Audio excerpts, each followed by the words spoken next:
Are you replacing sex with food? Let's talk about it. Nah. Chill. I'm not coming for you. All right. I'm not attacking you. But I was talking to one of my clients about this morning. And I feel like this is a topic that other people might gain something from.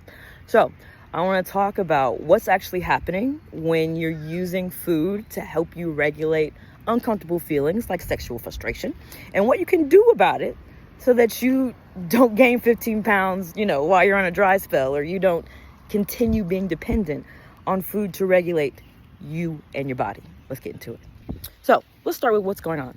When you are sexually frustrated and you don't have an outlet for that, your next step, your next action would be to try to cope with what you're feeling, right? That pent-up, frustrated feeling, okay?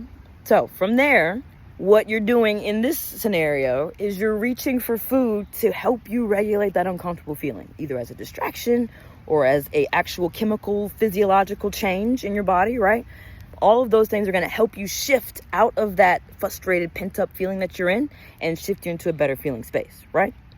But what happens when this becomes a crutch? What happens when we become emotionally dependent on food because we're not getting something else in our life, like sex or attention or acceptance or love or any of those things? You start gaining weight, of course, but you also lose the ability to regulate yourself. You lose the ability to move through a challenging situation in a way that allows you to stay aligned with being healthy, with being whole, and with being happy.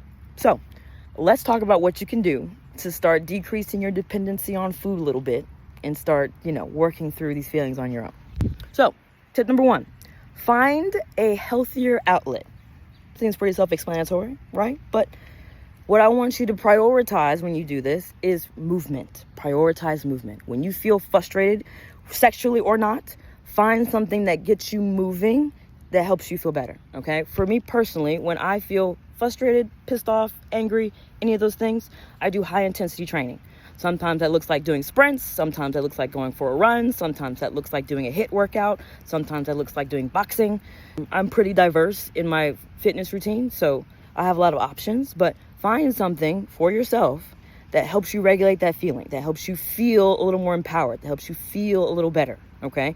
And not only is that going to help you shift out of that frustrated state, it's going to help you feel badass. Like, can't nobody stop me? Can't nothing get in my way? Can't nothing bother me? Can't nothing set me back? Because I know how to move through something.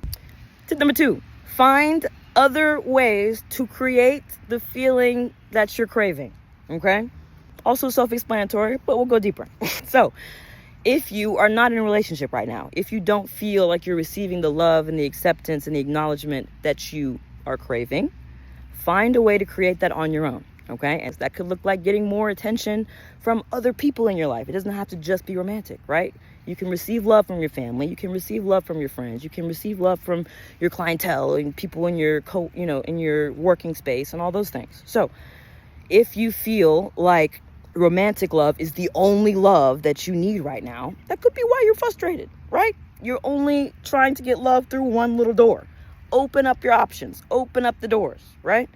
And once you are receiving love and attention and connection in different ways, in different spaces, it will minimize the craving and the urge that you feel for the one that you can't really get right now, okay? Tip number 3, and this one's going to be the most challenging. And this is probably not one that some people are going to agree with, but it has helped me personally, and it has helped my clients. You need to gain ownership of your own sexuality. You need to gain ownership of your own sexual urges, preferences, and needs. It is nobody else's job to fulfill your sexual needs. It is nobody else's job to make you feel good. It's your job to make you feel good. So, of course, if you have a partner or you have somebody that you're dating, of course, they're supposed to support you in doing that, right? By connecting and being intimate.